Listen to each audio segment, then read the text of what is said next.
Welcome back to the Clueless Catholic Podcast, and we are continuing with our Bible study of Exodus. I already forgot. I said it twice already. Chapters 21. 21 through 26. Okay, and we left off with, oh man, Actually, just 25. 21 through 25? Yeah. So your header's wrong. Well, I'll change it later. Okay. It's not a problem. All right. Remind me, where did we leave off? We were... The 10 Commandments. Oh yeah, the 10 Commandments. Okay.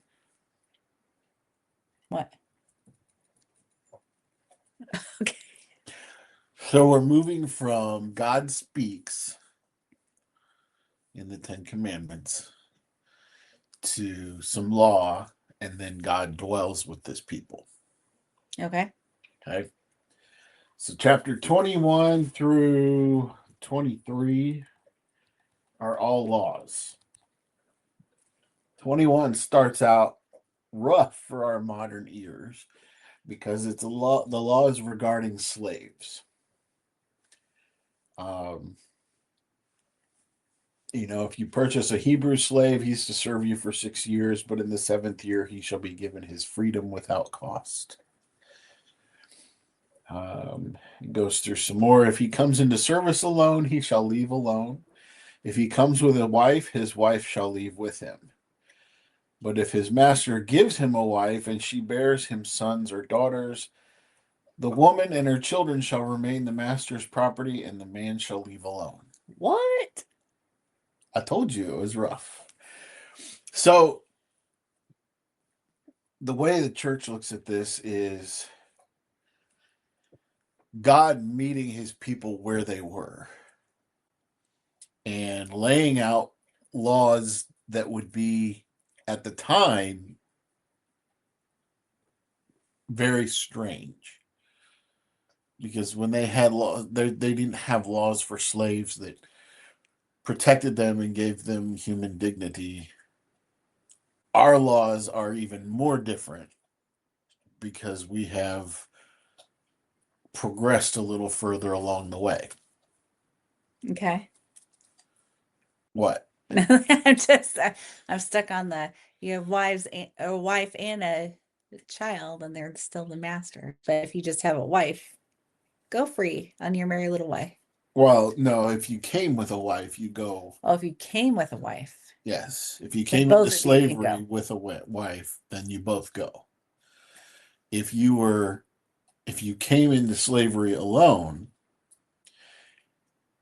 and the master gave you a wife, then when your freedom comes up, the master keeps the wife and the children. But if you came with a wife and then you had children, you can... I don't know. It doesn't cover that. Oh, sorry. Okay. But, however, if the slave declares, I am devoted to my master and my wife and children, I will not go free, his master shall bring him to God, and there, at the door or door post, he shall pierce his ear with an awl, thus keeping him his slave forever. Pierce his ear with a what? That's what it says. A what? An awl. Awl? It's used to punch holes in leather. Ow. Okay. That would hurt, I would think. The expression to have an open ear at the time meant to obey. A pierced earlobe was an ancient symbol of obedience. Oh. Okay.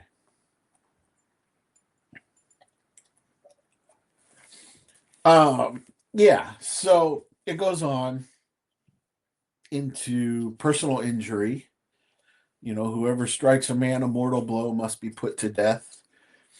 He, however, who did not hunt a man down, but caused his death by an act of God, may flee to a place which I have set apart for this purpose.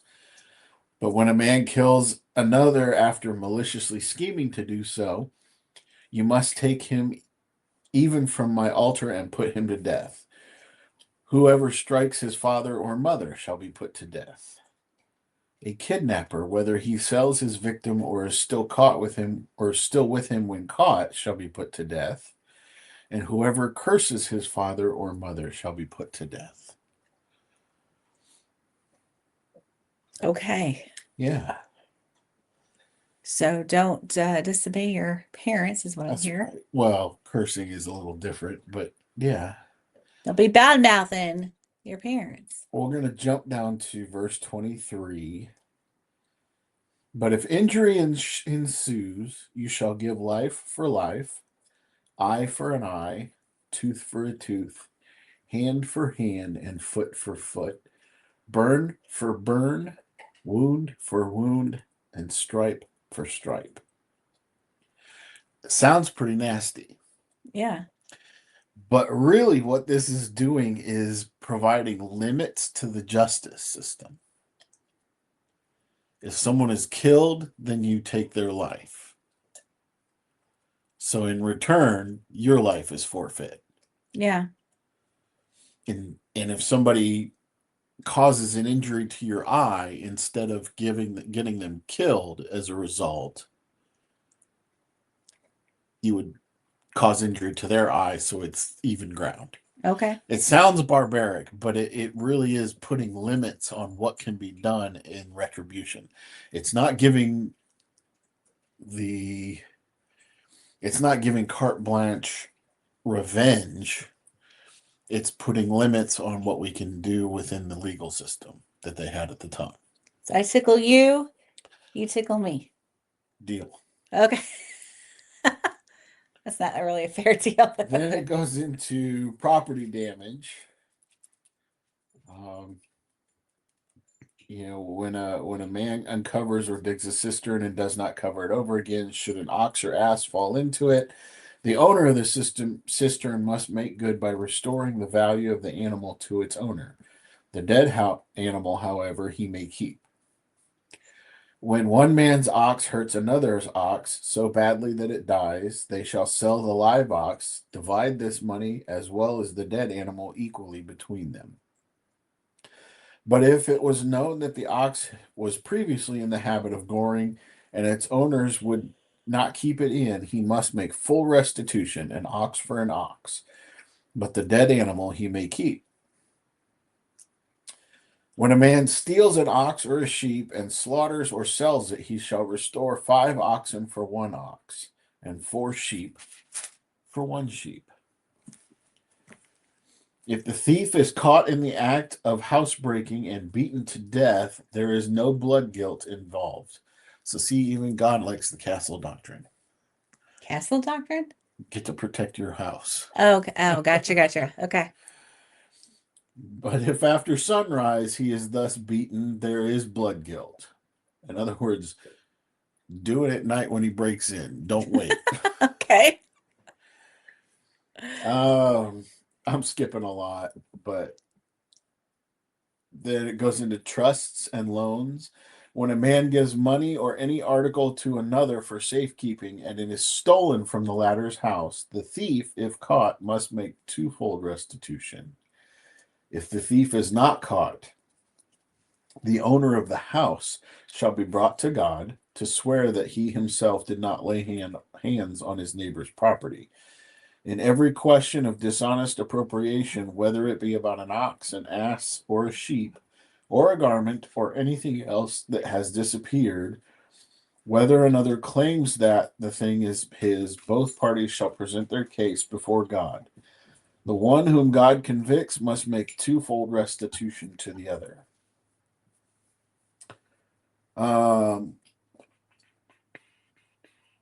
Then there's social lives. Or social laws, I'm sorry.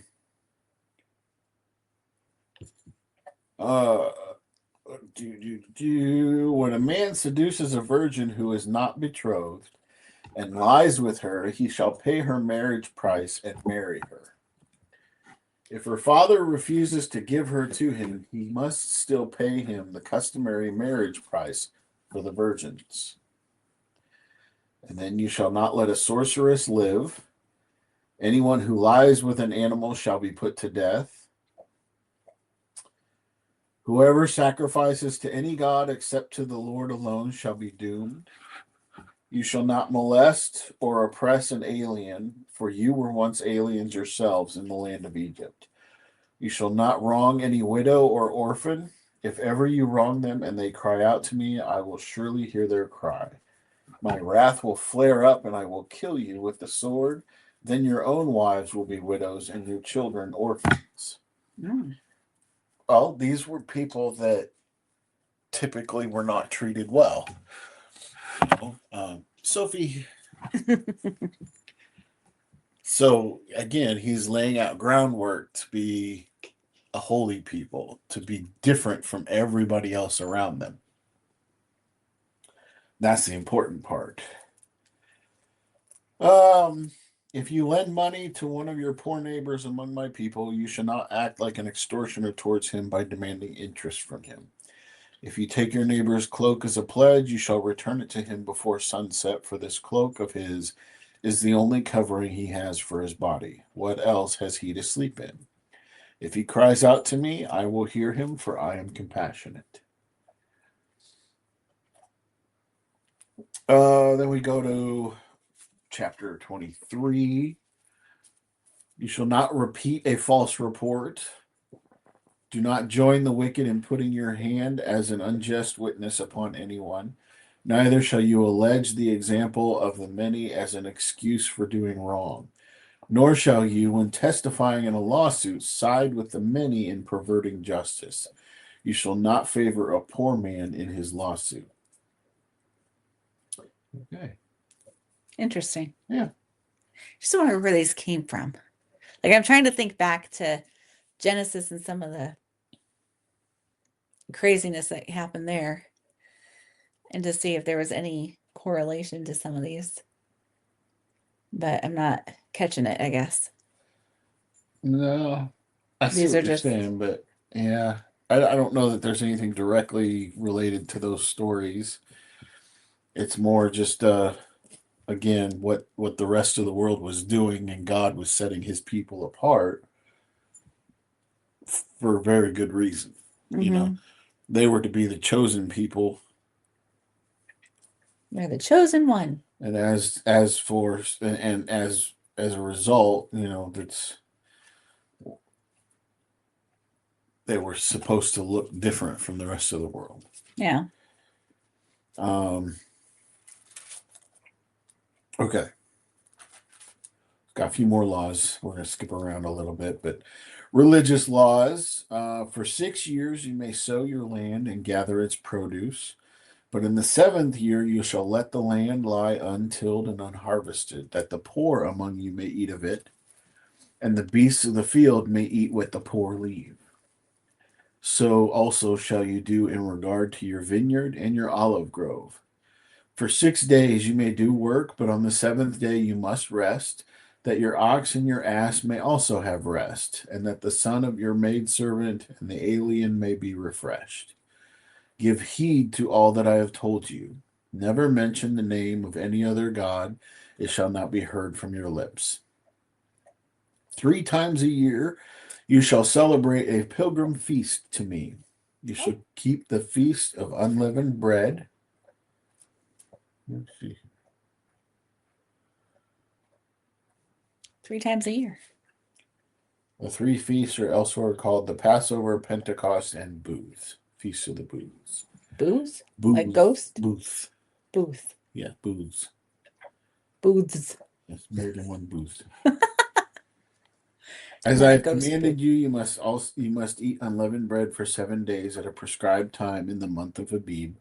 For it was then that you came out of Egypt. No one shall appear before me empty-handed.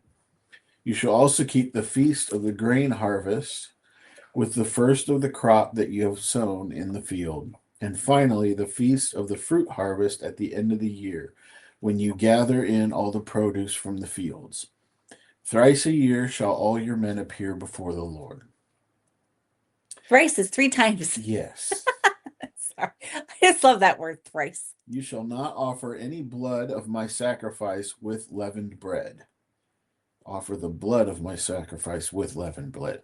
Blech. What? Wait. You shall not offer the blood of my sacrifice with leavened bread, nor shall the fat of my feast be kept overnight till the next day.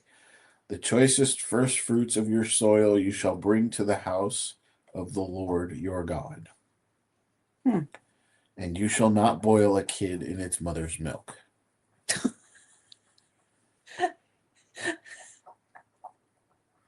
Apparently, that was part of a What the heck? Canaanite ritual.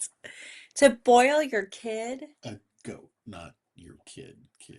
Oh, a goat. A goat. But still, why would I don't okay. Whatever, keep going. That's why Jews won't eat cheeseburgers. Very, very strict Jews will not eat cheeseburgers. Because they take that line, you shall not boil a kid in its mother's milk. Literally, you can't have dairy with your meat. Oh, I would never have put that together. Okay. All right.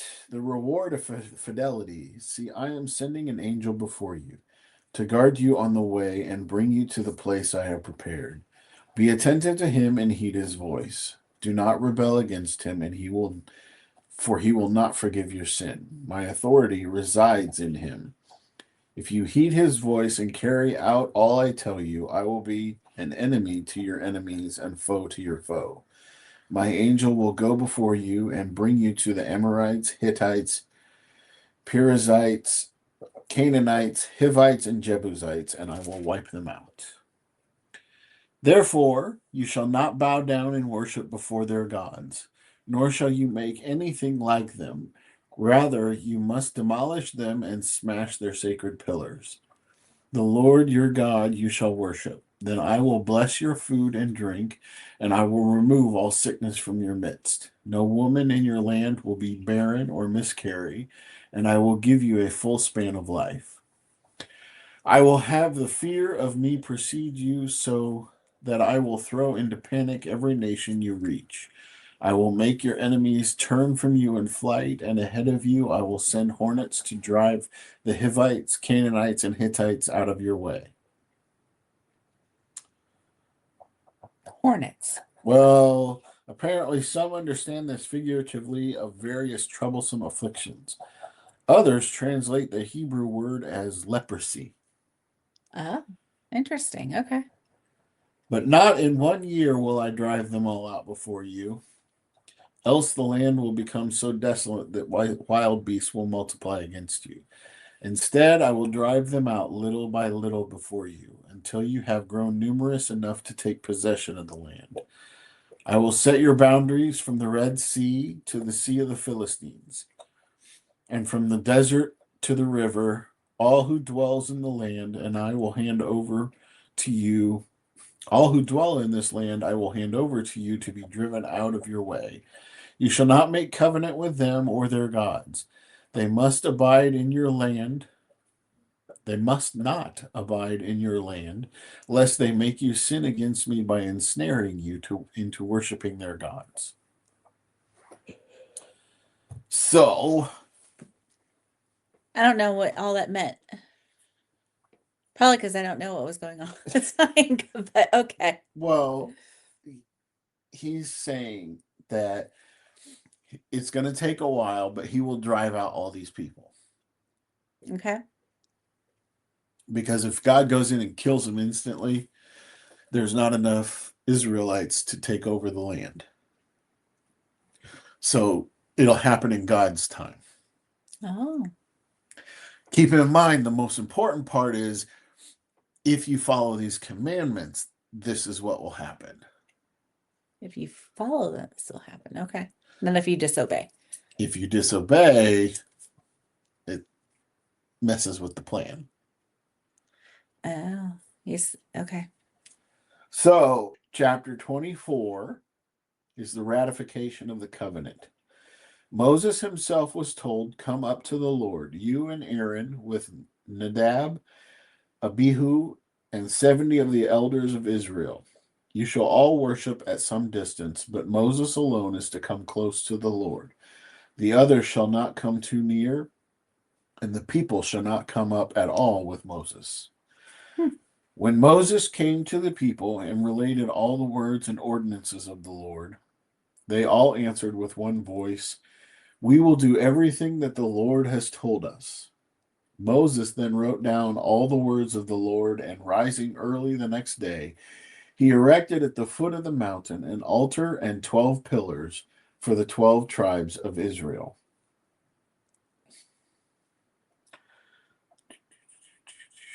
Erected as symbols of the fact that each of the what? Nobody complained About? those laws? They were complaining about everything else. Yeah. They were just like, okay. Apparently not.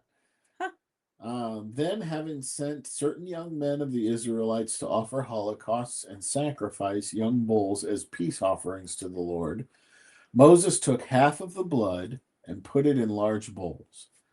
The other half he splashed on the altar. Taking the book of the covenant, he read it aloud to the people, who answered, "All that the Lord has said, we will heed and do." Then he took the blood and sprinkled it on the people, saying, "This is the blood of the covenant which the Lord has made with you in accordance with all these words of his." That should sound slightly familiar. I was just thinking about that, but help me out here. What were you thinking? No, just keep going.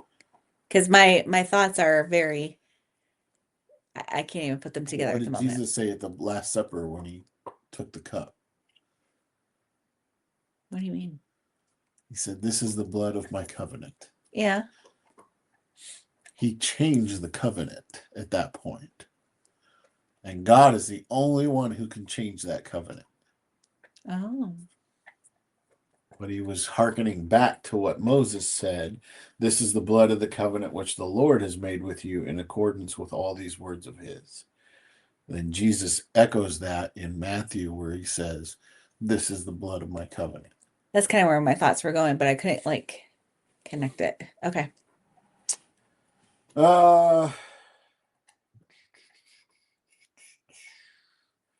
Lord said to Moses, "Come up to me on the mountain, and while you are there, I will give you stone tablets on which I have written the commandments intended for their instruction." So Moses set out with Joshua his aide and went up to the mountain. The elders, however, had been told by him, "Wait here for us until we return to you. Aaron and Hur are staying with you. If anyone has a complaint, let him refer the matter to them."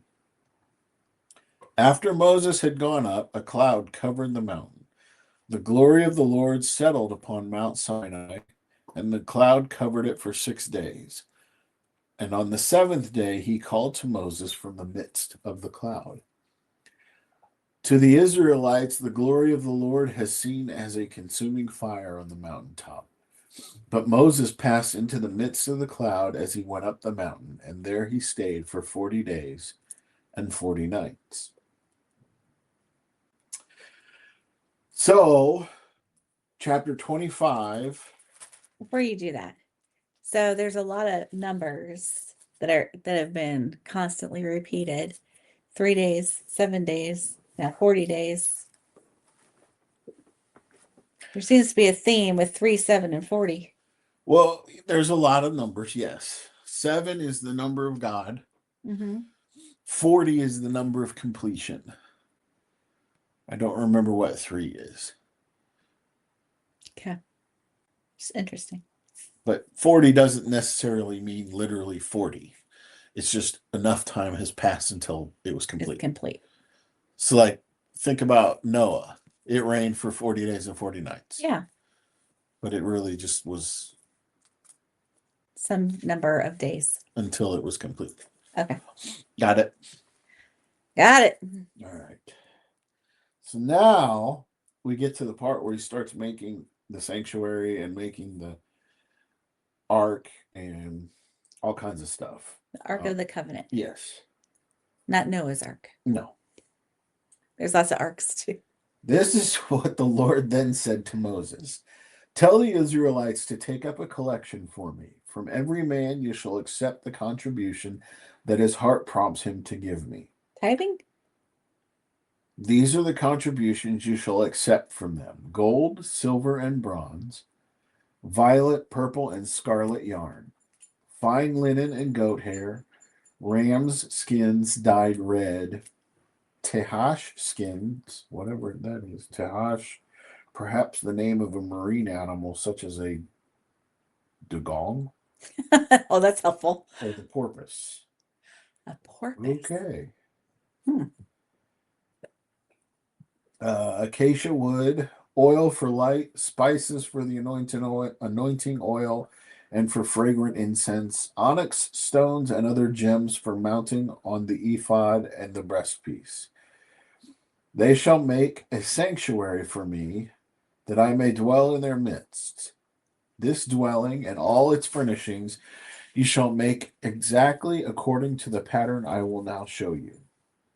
Is he making like a knight suit? Like armor? No. No. You shall make an ark of acacia wood, 2.5 cubits long, 1.5 cubits wide, and 1.5 cubits high. Plate it inside and outside with pure gold, and put molding of gold around the top of it. Cast 4 gold rings and fasten them to the 4 supports of the ark, 2 rings on one side and 2 on the opposite side. Then make poles of acacia wood and plate them with gold.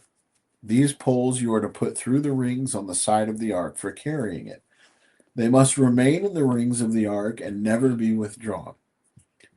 In the ark you are to put the commandments which I give you. You shall then make a... Oh, Lord, what is that word? We stumped you? I don't even know how to pronounce that. Cover. That's what we're going with. Okay. Make a cover of pure gold, 2 cubits and a half long, 1.5 cubits wide. Make 2 cherubim of beaten gold for 2 ends of the cover, fastening them so that 1 cherub springs direct from each end. The cherubim shall have their wings spread out above, covering the cover with them. Propitiatory. I think that's how I pronounce it. They shall be turned toward each other, but their faces looking toward the propitiatory. This propitiatory you shall then place on top of the ark. In the ark itself you are to put the commandments which I give you. There I will meet you, and there from the propitiatory between the 2 cherubim on the ark of the commandments, I will tell you all the commands that I wish you to give the Israelites. What? Sophie.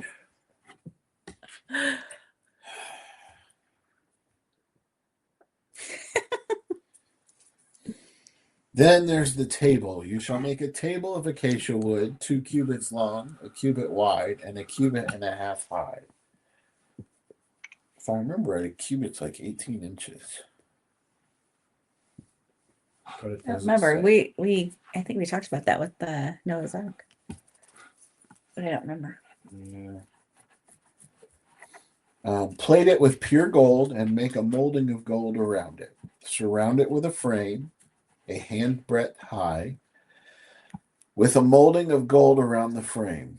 You also shall make 4 rings of gold for it and fasten them to the 4 corners, 1 at each leg, on 2 opposite sides of the frame as holders for the poles to carry the table.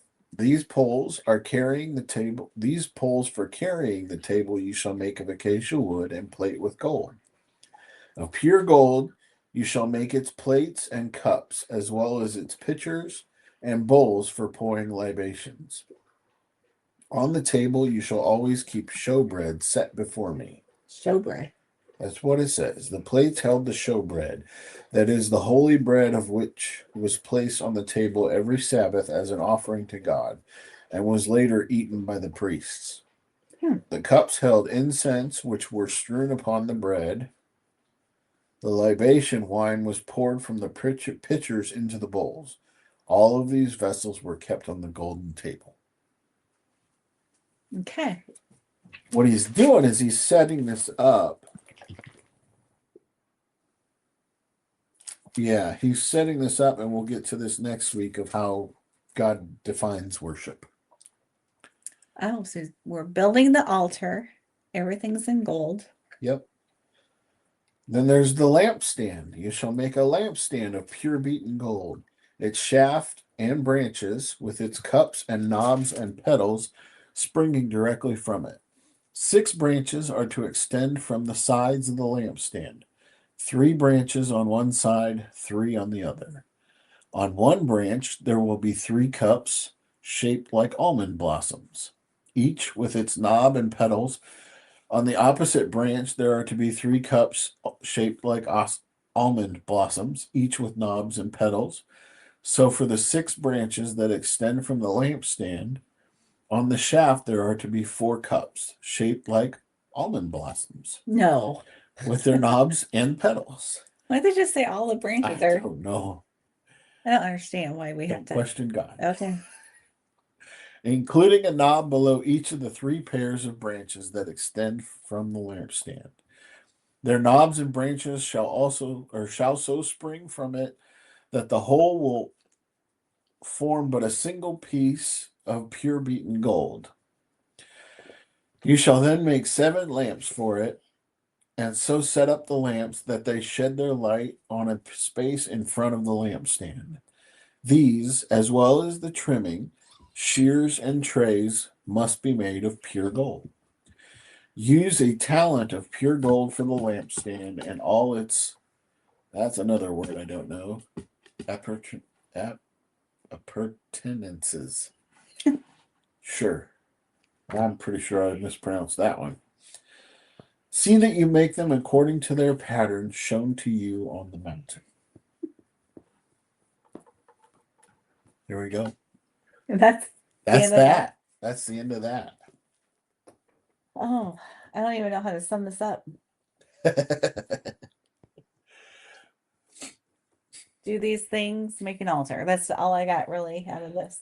That's the gist of it. Yes, he's setting apart his people, both in what they do and how they worship. Okay. All by the mountain. All by the mountain. Or on top of the mountain. On top of the mountain. This is not a volcano, right? Oh, it's not a volcano.